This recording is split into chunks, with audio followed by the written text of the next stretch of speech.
Actor தனுஷும் actress நயன்தாராவும் இப்போ நேருக்கு நேரா மோத போறாங்க அப்படின்ற நியூஸ் தான் ஸ்ப்ரெட் ஆயிட்டு இருக்கு. தனுஷோட இட்லி கடை படம் ஏப்ரல் 10 ரிலீஸ் ஆகும் அப்படின்னு சொல்லிட்டு இருந்தாங்க. அதே மாதிரி தன்னோட ஆக்ஷன் படமான ராக்காயி படத்தை நயன்தாரா அதே டேட்ல வெளியிட போறாங்க அப்படின்ற ஒரு திட்டம் தீட்டி இருக்கிறதா இப்போ ஒரு நியூஸ் சோசியல் மீடியால வெளியாயிருக்கு. முன்னாடி தன்னோட நெட்ஃபிளிக்ஸ் ஆவணப்படத்துல நானும் ரவுடிதான் படக்காட்சியை பயன்படுத்துறதுக்கு NOC வழங்க தனுஷ் மறுத்ததாகவும் சொல்லப்பட்டு இருந்துச்சு. இதுக்கு எதிராக நயன்தாரா எழுதின கடிதத்துல கூட இவங்க ரொம்ப பெரிய சர்ச்சையை ஏற்படுத்தினாங்க அப்படின்னு சொல்லலாம். அதுவும் நிறைய பேருக்கு தேங்க்ஸ் ஆன நயன்தாரா தனுஷ்க்கு சொல்லல அப்படின்னு ரொம்பவே பேசிட்டு இருந்தாங்க. இது ரொம்ப பெரிய மோதலா இருந்துச்சு அப்படின்றது நம்ம எல்லாருக்குமே தெரிஞ்ச விஷயம் தான்.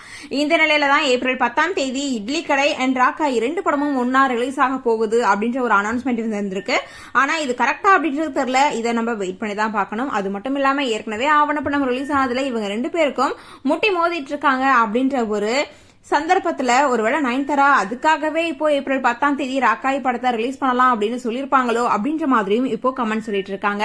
எது எப்படியோ இப்போ 2 பேருமே எந்த டேட் முடிவு பண்றாங்க அப்படின்றத நம்ம வெயிட் பண்ணி தான் பார்க்கணும். இதே மாதிரி தொடர்ந்து அப்டேட்ஸ் பார்க்கணும் அப்படின்னா லைக் பண்ணுங்க, ஷேர் பண்ணுங்க, மறக்காம நம்ம சேனலை சப்ஸ்கிரைப் பண்ணுங்க.